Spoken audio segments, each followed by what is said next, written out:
Hello everyone, I am Anupam Kumar Singh from Systec Ratibad in Mechanical Engineering Department. A very warm welcome to all of you to this video lecture of heat and mass transfer. Heat and mass transfer. Actually, in the subject heat and mass transfer, there are two topics. One is the heat transfer, and the second is the mass transfer. And since there are similarities between these two topics, heat transfer and mass transfer, that is why we are studying these two topics together in this subject. So first of all, understand that what is heat. Heat is the amount of thermal energy which transfers due to the temperature difference, and it flows from high temperature to low temperature. To understand it, for an example, take it body 1, okay? Consider this as body 2, and this body 1 is at temperature T1, this body 2 is at temperature T2, and T1 is greater than T2.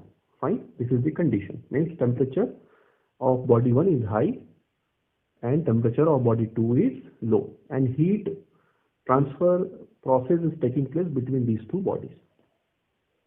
So as we know that it is having, this body 1 is having thermal energy, this body 2 is having thermal energy, okay, and it will transfer because of the temperature difference. So there is a temperature difference, so heat will transfer. Fine. Now from where to where heat transfer takes place? So heat transfer will take place from high temperature side to the lower temperature side. So this is the simple thing which we all know about the heat, and we studied this in the subject of thermodynamics. Now, what is the heat transfer? So actually, heat transfer, HT in short, is a subject. It is a subject which is dealing with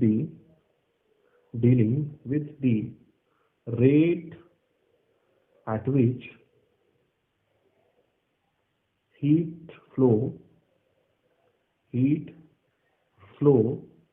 occurs.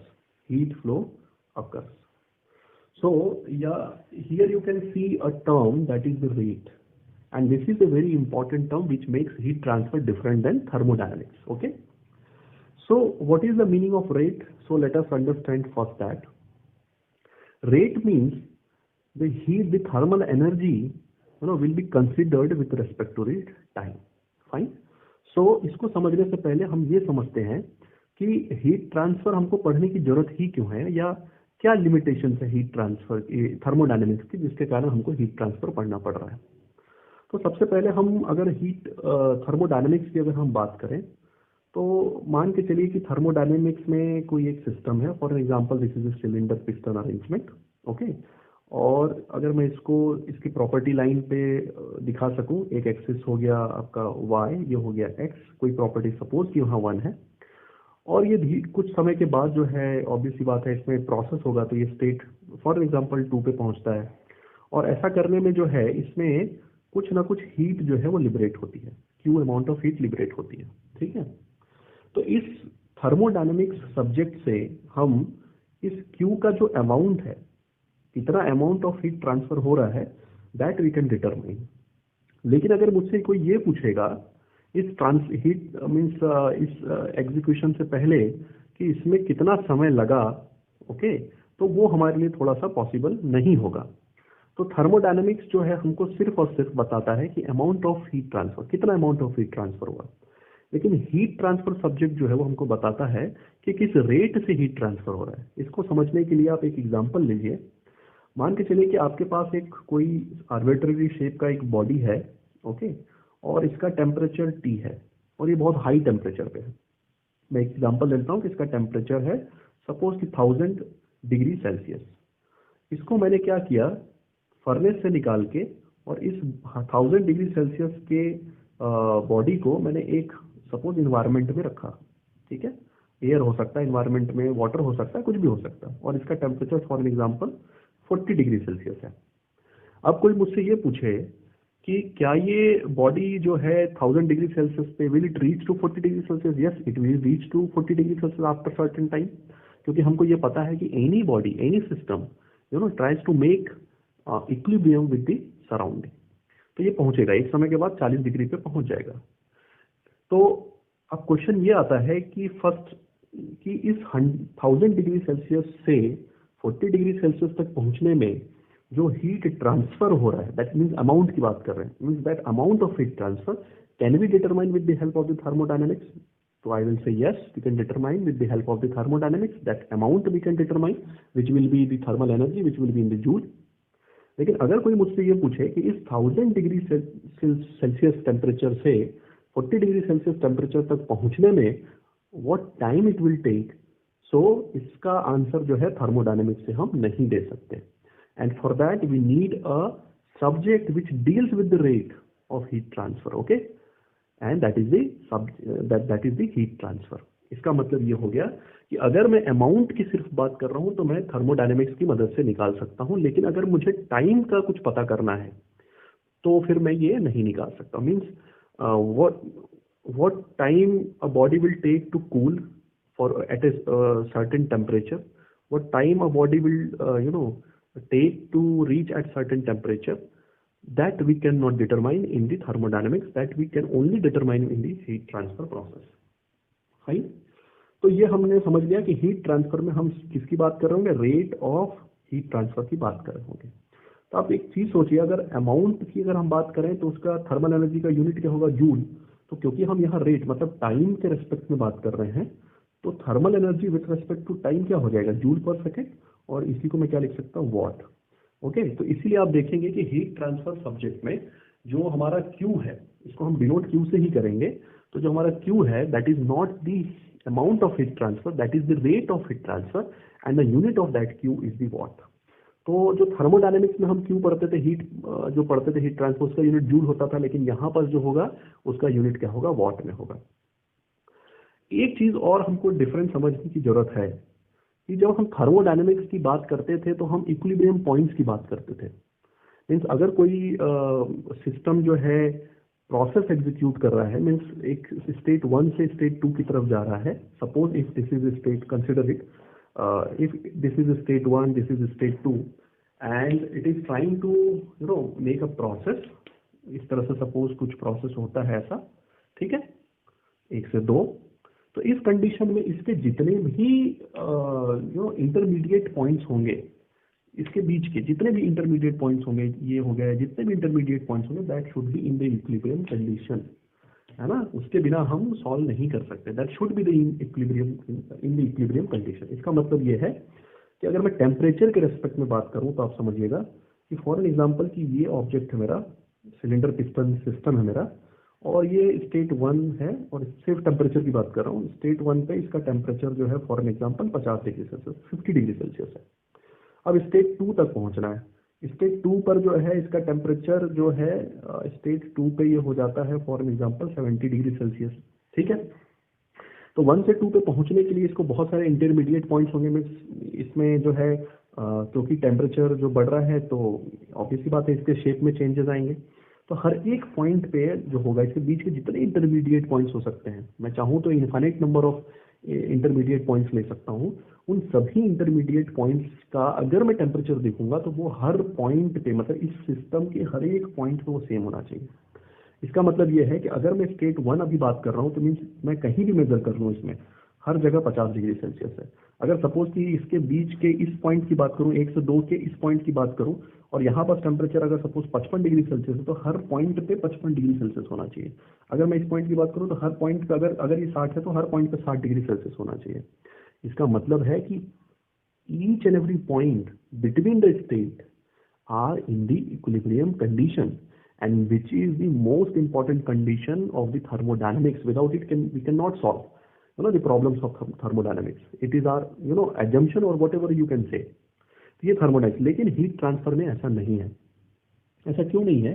क्योंकि for an example कि अगर मैं एक object की बात करता हूँ, suppose this is an object, this is an solid object, ठीक है, और ये कोना जो है इसका, ये एज जो है, ये suppose it is at 70 degree Celsius, and this as it suppose it is 30 degree Celsius. तो इसके बिटवीन अगर मैं बात करूंगा तो it may be it 50 degree Celsius, it may be 40 degree Celsius. Okay fine.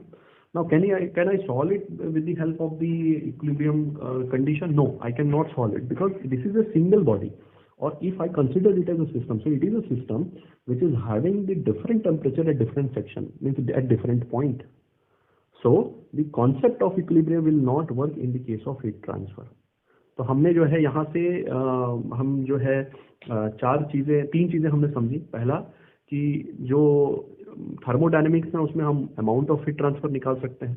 Heat transfer subject में हम rate of heat transfer निकाल सकते हैं. मीन्स कोई बॉडी किस तरह से कितने रेट से कूल हो रहा है या हॉट हो रहा है वो हम निकाल सकते हैं.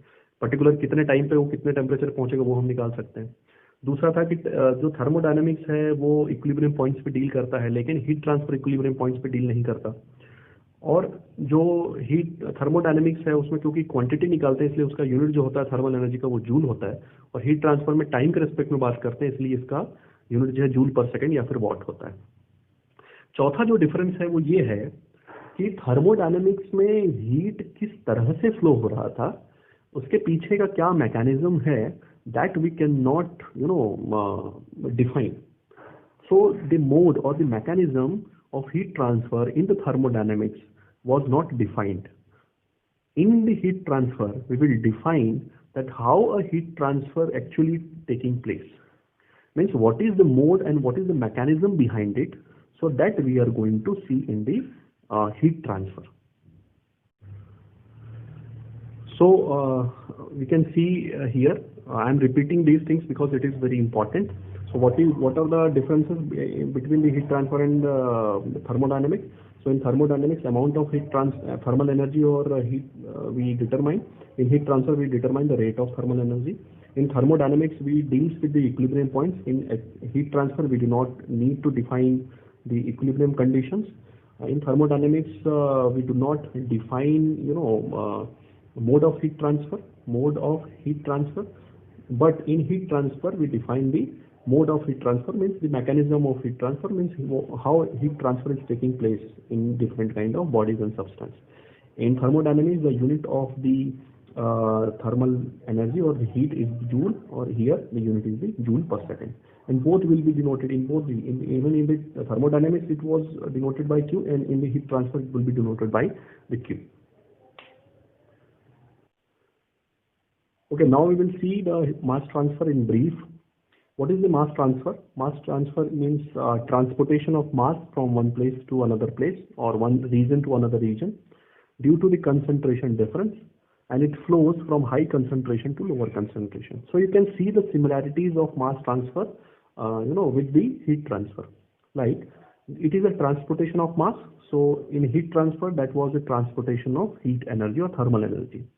It is due to the concentration difference, so heat transfer is due to the temperature difference, and it flows from high concentration to lower concentration. So heat transfer takes place from high temperature to lower temperature. So you can see that there is an analogy between the mass transfer and the heat transfer.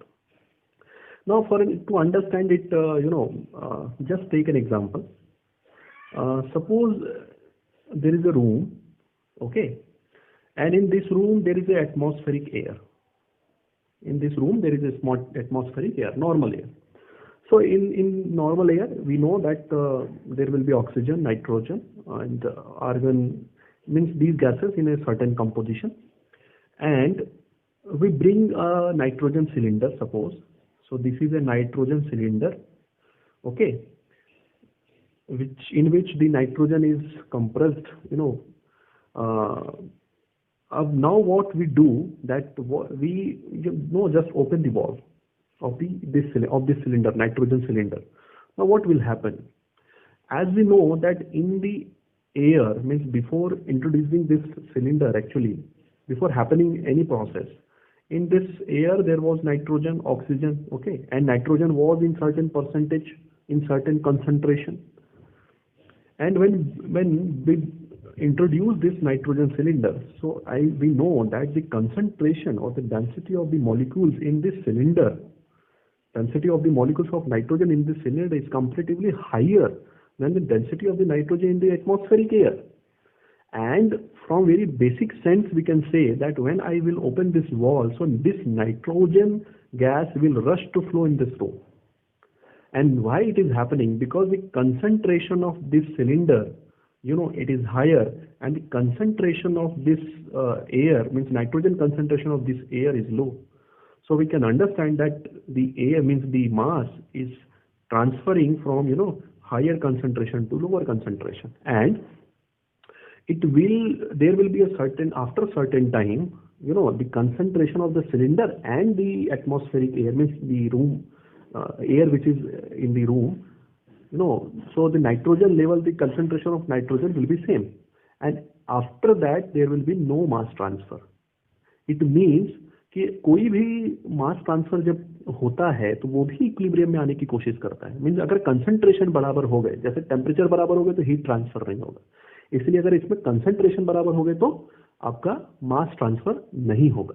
तो हम यहाँ से ये समझ सकते हैं that mass transfer, it is a transportation of the mass molecules from one place to another, and due to the concentration difference, and it goes from higher concentration site to the lower concentration site. Now we will discuss the modes of heat transfer. So there are three modes of heat transfer. First one is the conduction, number two is the convection, and number three is the radiation. So actually these are the mechanism. Means किसी भी जगह पे अगर heat transfer हो रहा है तो the heat transfer will be taking place just because of out of these three modes. Means वहाँ conduction, convection हो सकता है, radiation हो सकता है, means एक या एक से ज़्यादा modes वहाँ पर present हो सकते हैं. So first of all we should be able to understand that what is conduction, what is convection, and what is radiation. So first of all, let us discuss that what is conduction. Conduction is a mode of heat transfer, HT means heat transfer, which occurs in a stationary medium. Medium is stationary, means there would be no mass movement. You cannot recognize any kind of mass flow due to the temperature difference. So for an example, suppose if there is a bar, suppose this is a metallic bar, okay, and one end of this metallic bar is at temperature T1, another end of the metallic bar is at temperature T2. This metallic bar is of course made of solid of certain material. Now the T1 is greater than T2. So as we know that heat transfer takes place from higher temperature to lower temperature side, so heat will flow in this direction, as we know from the very basic concept of heat transfer. Now in this condition, when the heat will transfer from this point to this point in this solid, can we recognize any kind of motion between these points? क्या हम बता सकते हैं कि इस point पे क्या mass transfer हो रहा है या नहीं हो रहा है? मॉलिक्यूलर लेवल पे कुछ हो भी रहा होगा तो भी हम उसको देख नहीं सकते. Means from the naked eyes we can not see and we can not say that any mass transfer, any macroscopic, MACRO macroscopic motion means any bulk motion is taking place. तो ऐसे जगह पे जहां हीट ट्रांसफर तो हो रहा है लेकिन मास ट्रांसफर नहीं होता हुआ दिख रहा है या नहीं हो रहा है, ऐसे मोड ऑफ हीट ट्रांसफर को हम बोलते हैं conduction. Now the question is where conduction is possible, in which medium conduction is possible. Now, so conduction is possible, in the solid. Means why we should say possible, means solid में अगर हो रहा है तो वो conduction ही, अगर उसके अंदर flow हो रहा है तो conduction ही होगा. But in other two medium, second is the liquid and third is the gas, we have to watch very carefully. Means अगर सॉलिड में हो रहा है जैसे इस केस में हो रहा है तो ऑब्वियस ही बात है ये हीट ट्रांसफर है ही, है ना. लेकिन लिक्विड और गैस अगर मीडियम प्रेजेंट है तो हमको फिर वहां पर थोड़ा सा केयरफुल रहना पड़ेगा. अब केयरफुल क्या रहने की जरूरत है, हमको क्या समझने की जरूरत है? We need to understand that if there is liquid और the gas, they should be in stationary condition. Means that liquid and that gas should not have any bulk motion or the mass transfer. अगर ऐसा होता है उस liquid या फिर उस gas में तो हम कह सकते हैं कि उस लिक्विड और गैस में भी जो हीट ट्रांसफर हो रहा है वो कैसे हो रहा है, वो आपका कंडक्शन के थ्रू हो रहा है। ओके, तो हमने ये समझ लिया कि कंडक्शन जो है वो मोड ऑफ हीट ट्रांसफर है जो कि स्टेशनरी मीडियम में होता है और ये टेम्परेचर डिफरेंस के कारण होता है। हायर टेम्परेचर से लोअर टेम्परेचर की तरफ हीट फ्लो होगा। ठीक है, ये सॉलिड में होगा ही होगा, लेकिन लिक्विड और गैसेस में कंडीशंस हैं कि लिक्विड और गैसेस में अगर कंडक्शन हो रहा है या तभी हो सकता है जब लिक्विड और गैस जो है ये मूव नहीं कर रहे हैं। ठीक है, now we want to see that how heat transfer takes place in the solid and in the liquid and the gas. So let's first of all talk about the solid. So whenever we talk about the solid, so heat transfer in the solid, it is take place due to the first is the lattice vibration, and the second is the free electron. Okay. First of all, understand what is lattice vibration. As we know that molecules of the solids are very closely packed. So suppose these are the molecules, okay, which are very closely packed, and we know that molecules are arranged in some kind of pattern that we call lattice. So arrangement of the molecules in a certain way is known as the lattice. Okay, fine. So in this condition, what will happen?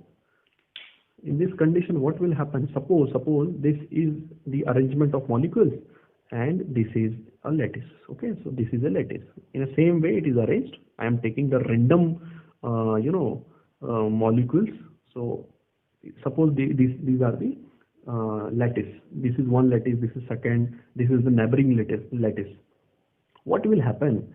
When the heat transfer is taking place, this will be a very solid, okay, and it is a point of the solid. एक solid जैसे ये है तो इसके किसी एक point का ही picture में बता रहा हूँ जिसमें कुछ मॉलिक्यूल्स को मैंने लेटिस के फॉर्म में दिखाया हुआ है। तो होगा क्या, जब हीट इधर से फ्लो होना चालू होगा, ओके, सपोज, तो ये जो लेटिस है, ये जो मॉलिक्यूल्स जो अरेंज्ड हैं, पैक्ड हैं, ये क्या करेंगे, वाइब्रेट करना चालू कर देंगे।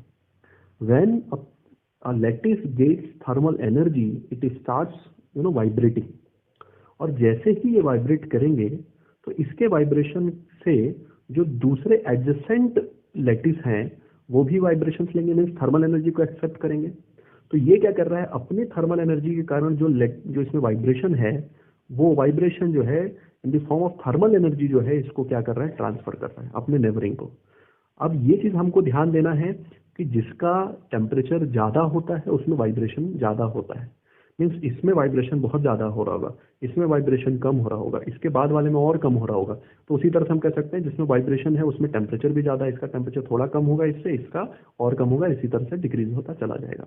सो this is a case of lattice vibration. Okay, so in this what happens, ये जो है वाइब्रेट करेंगे, वाइब्रेट करने के कारण जो है ये दूसरे को भी वाइब्रेट करेंगे जिसके कारण थर्मल एनर्जी जो होगी एक्सचेंज होगी। Number 2 is the free electron.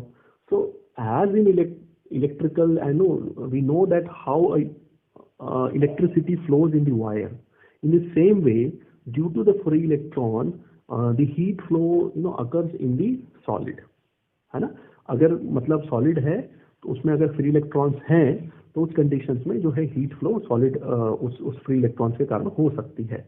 तो second one is the free electrons. Fine, अब समझना ये है कि कहाँ पर लेटिस होगा, कहाँ पर फ्री इलेक्ट्रॉन्स के कारण होगा।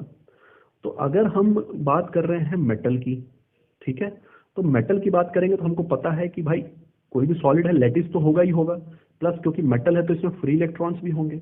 अगर वही हम बात करें किसकी, नॉन मेटल की, तो नॉन मेटल में क्या होगा, फ्री इलेक्ट्रॉन तो होगा नहीं, तो क्या होगा, सिर्फ और सिर्फ लेटिस होगा।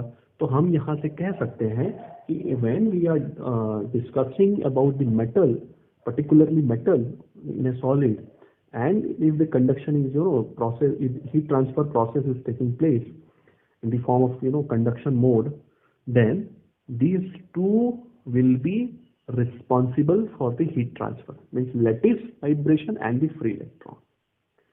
Understood?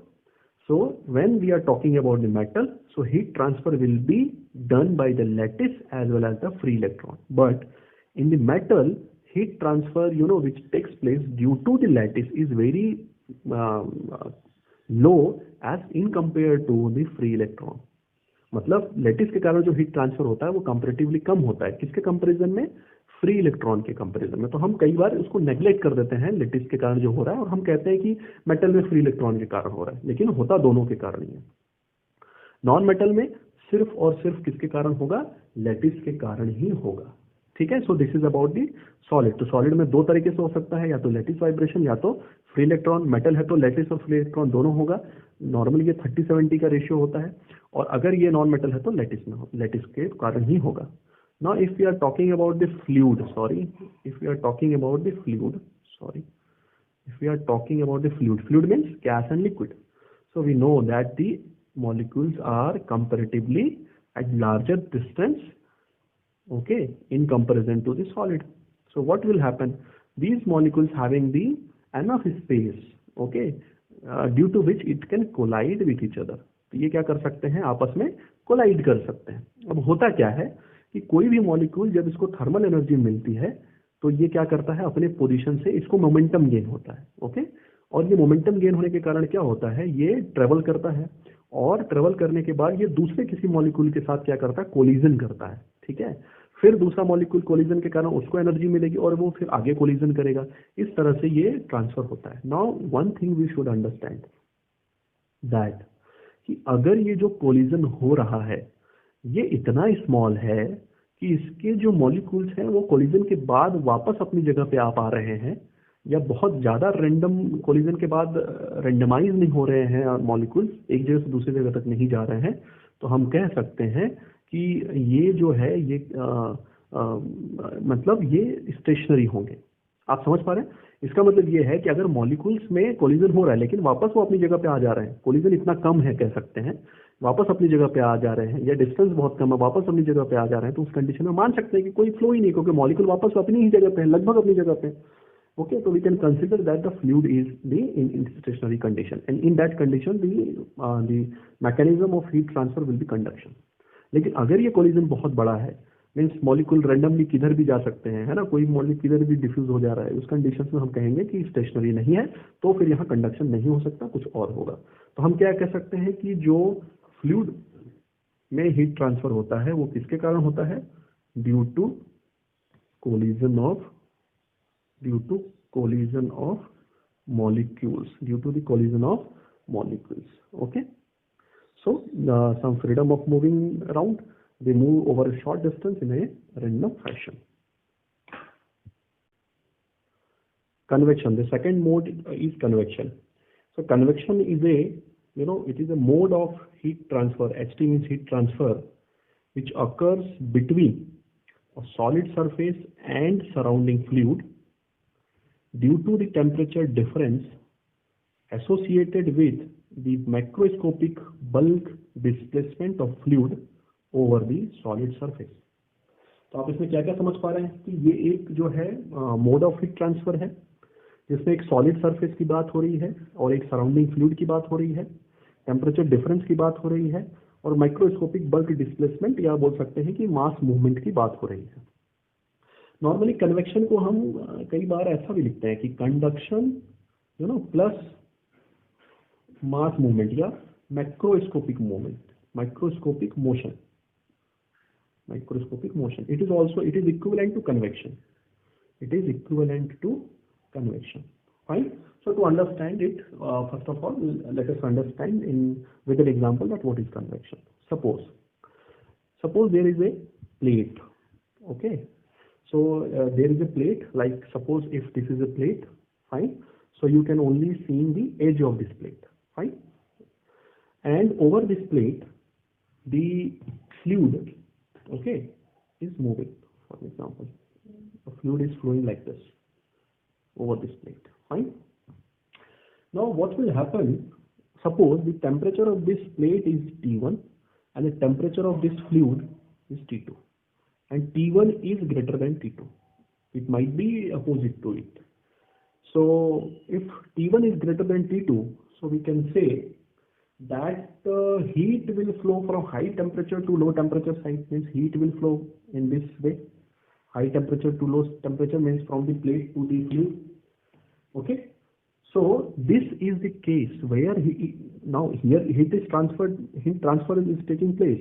So this case is known as the convection. Means when there is a interface of solid with the surrounding fluid, this is a fluid with the surrounding fluid, and due to the temperature difference, heat flows associated with the microscopic bulk displacement of fluid over the solid surface is known as the convection.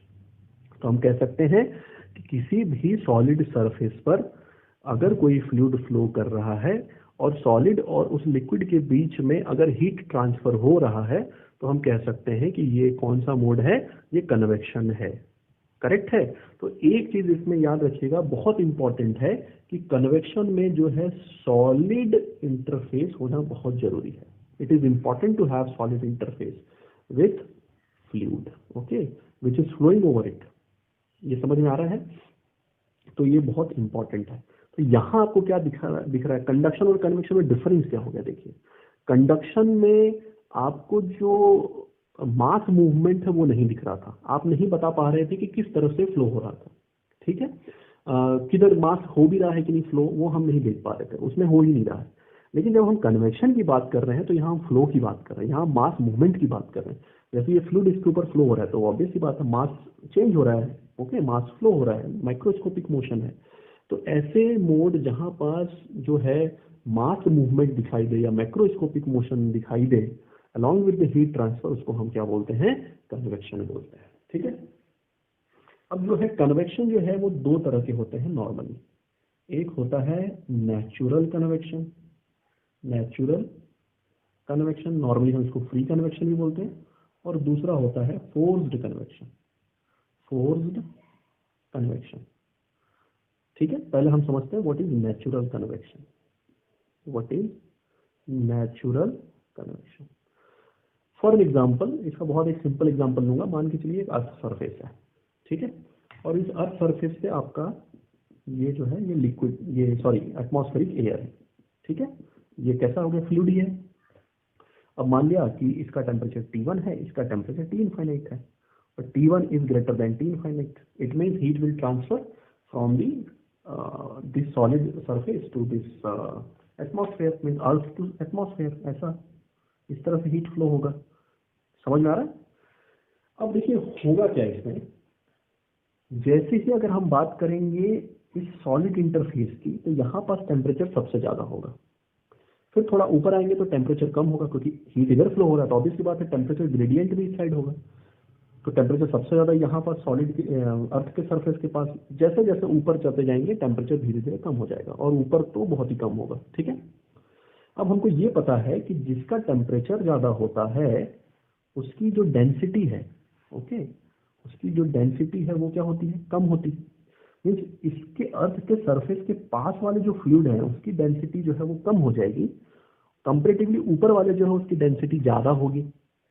अब हमको ये पता है कि जिसकी density कम होती है ना, वो क्या होता है, लाइट होता है, हल्का हो जाता है। तो ये क्या करेगा, it will try to go up, और जैसे ही ये ऊपर जाएगा तो इसका जो वेकेंट पोजीशन है that will be fulfilled by the air of higher density. आप यहाँ क्या देख रहे हैं कि क्योंकि ये लोअर डेंसिटी वाला नीचे है तो ये जो हल्का होने के कारण ऊपर उठेगा, बाहर ऊपर जो है भारी डेंसिटी वाला जो एयर है वो भारी होने के कारण नीचे आएगा।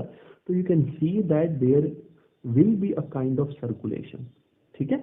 और क्या होगा, एटमॉस्फेयर में हवा जो है, विंड जो है होने लगेगी, मतलब एयर सर्कुलेशन होने लगेगा, and this air circulation you can feel. तो हम कह सकते हैं कि यहाँ पास क्या हो रहा है, यहाँ पास मास मूवमेंट हो रहा है या माइक्रोस्कोपिक मोशन हो रहा है। माइक्रो मतलब बड़ा होता है ना, MSCR, माइक्रोस्कोपिक मोशन हो रहा है, मास मूवमेंट हो रहा है, और यहाँ एक सॉलिड इंटरफेस है और लिक्विड इसके ऊपर फ्लो हो रही है। आप समझ पा रहे हैं? सो this is the case of convection and this is the natural convection. अब क्यों नेचुरल कन्वेक्शन है इसको हम समझते हैं। अगर हम कोई भी डिवाइस नहीं लगाते हैं कन्वेक्शन प्रोसेस को एग्जीक्यूट करने के लिए, तो उसको हम बोलेंगे natural convection. Like in this condition what external device we have placed here, nothing, and earth is natural, atmospheric, this is a natural phenomena, it is automatically happening. So we are doing nothing, we are not providing any device to cause the flow, to make the fluid flow. ऐसा हम कुछ नहीं, flow कराने के लिए हम कोई भी डिवाइस नहीं लगा रहे, इसलिए नेचुरल कन्वेक्शन है। अब फोर्स कन्वेक्शन क्या है, मान के चलिए कि ये पाइप है आपका, और इस पाइप के अंदर जो है आपका सपोज की फ्लूइड है, ठीक है, और इसका टेम्परेचर T1 है, इसका टेम्परेचर T इनफाइनाइट है फॉर एग्जांपल, और ये इधर की तरफ फ्लो कर रहा है क्या, फ्लूइड। अब इसका टेम्परेचर T1 हाई है, इसका कम है, तो हीट ऐसे फ्लो होगी, ये भी समझ में आ गया। तो अब हम देख रहे हैं कि हीट ट्रांसफर भी हो रहा है, सॉलिड लिक्विड इंटरफेस भी है, और जो फ्लूइड है वो मोशन में है, मतलब बल्क मोशन है, मास ट्रांसफर है, तो हम कह सकते हैं कन्वेक्शन है, ठीक है। अब अगर ये जो फ्लूइड फ्लो हो रहा है, अगर ये किसी एक्सटर्नल डिवाइस के कारण हो, मान के चलो कि मैं यहाँ एक डिवाइस लगा दूं कॉल्ड एज पंप, तो ये जो फ्लूइड है ये किसके कारण फ्लो हुआ, ये जो हुआ पंप के कारण फ्लो हो रहा है।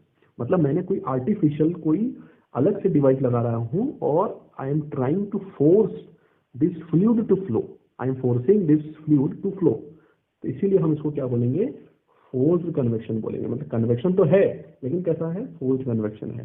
तो ये किसके कारण होगा, यहाँ कोई ना कोई एक्सटर्नल मैकेनिकल डिवाइस हम लगाएंगे। कैसा डिवाइस लगाएंगे, मैकेनिकल डिवाइस हम लगाएंगे। तो ये किसका हो गया कंडीशन, ये हो गया आपका फोर्स्ड कन्वेक्शन का। This is the case of forced convection. So I hope that the convection is clear, natural convection is clear and the forced convection is clear, and now you can differentiate, you can have the understanding between the conduction and convection. Conduction में आपको mass movement नहीं दिखेगा, convection में आपको mass movement दिखेगा। Conduction जो है वो सॉलिड में होगा ही होगा, लिक्विड और गैसेस में कंडीशन, अगर लिक्विड और गैसेस स्टेशनरी है और फिर भी मास ट्रांसफर हो रहा है तो कंडक्शन होगा। कन्वेक्शन सिर्फ और सिर्फ किस में होगा, लिक्विड और में ही हो सकता है, गैस में हो सकता है, लेकिन यहाँ एक इंटरफेस किसका चाहिए, सॉलिड का इंटरफेस चाहिए, ठीक है, और यहाँ पर मास मूवमेंट होता हुआ दिखेगा आपको। Radiation, it is the third mode of heat transfer. So what is the definition of radiation? It is a mode of heat transfer which does not require any material medium, and it is a electromagnetic waves. So one concept which is very important, that all bodies at all temperatures emit thermal radiations except at body at 0 Kelvin. Means suppose if this is a body and if temperature it is T1 which is at more than 0 Kelvin, so in this case it will emit the thermal radiation. If suppose there is a liquid and if this liquid is above than 0 Kelvin, then if this liquid means molecule of this liquid will emit the thermal radiation. This is the same case with the gas molecules. तो radiation को जो है travel करने के लिए, इस mode heat transfer mode को travel करने के लिए किसी भी मीडियम की जरूरत नहीं होती। It can travel in the vacuum. Like from a very basic example, from sun we receive radiations in a form of electromagnetic waves, as we know. So this electromagnetic wave contains few waves of few particular wavelength which heats a substance. Means इससे कुछ जो waves निकल रही electromagnetic waves, इसमें से कुछ waves ऐसी हैं of particular wavelength कि जब वो किसी सरफेस से टकराती है, मीन्स वो सॉलिड से टकरा जाए, लिक्विड से टकरा जाए, गैस से टकरा जाए, तो वो उसको हीट करती है। So it is a property of electromagnetic waves, thermal property of electromagnetic waves. Like अगर सन की बात करें तो जो सन से जो एनर्जी आ रही है, जो थर्मल रेडिएशंस आ रही है, ठीक है, अर्थ तक पहुंचने में क्या क्या है, तो ऑब्वियस सी बात है वैक्यूम मिलता है इसको, और वैक्यूम के बाद इसको क्या मिलता है, एटमॉस्फेरिक गैसेस मिलती हैं, और फिर अर्थ सरफेस होता है, अर्थ सरफेस, ठीक है, विच इज सॉलिड। तो जैसे वैक्यूम में अगर देखेंगे तो वहां पास आपको हीट एहसास नहीं होगा, मतलब वहां टेम्परेचर बहुत कम होता है, नहीं होता है, बहुत कम होता है। क्यों? क्योंकि वहां पास कुछ भी प्रेजेंस नहीं है, तो जो इलेक्ट्रोमैग्नेटिक वेव्स हैं वो किसी मॉलिक्यूल से स्ट्राइक नहीं होंगे तो हीट नहीं करेंगे। लेकिन जैसे ही एटमॉस्फेयर में इंटर करता है तो ये एटमॉस्फेरिक मॉलिक्यूल से जो है ये स्ट्राइक करता है और वहाँ हीट जनरेट करता है। लेकिन सबसे ज्यादा कहाँ करता है? अर्थ सरफेस पे। जैसे ही अर्थ सरफेस पे पड़ता है तो क्या करता है, वहां से ये अपनी हीट वाली प्रॉपर्टी जो है उसको वो करता है, जिसके कारण ये हीट होता है। So we can understand that we have three mode of heat transfer. One is the conduction, second is the convection, and third is the radiation. And this is the importance of the heat transfer. That in the heat transfer subject, we deal with the mechanism of the heat transfer. Fine. In the next classes, we will see that we will see the laws associated with the conduction, convection, and the radiation. Thank you.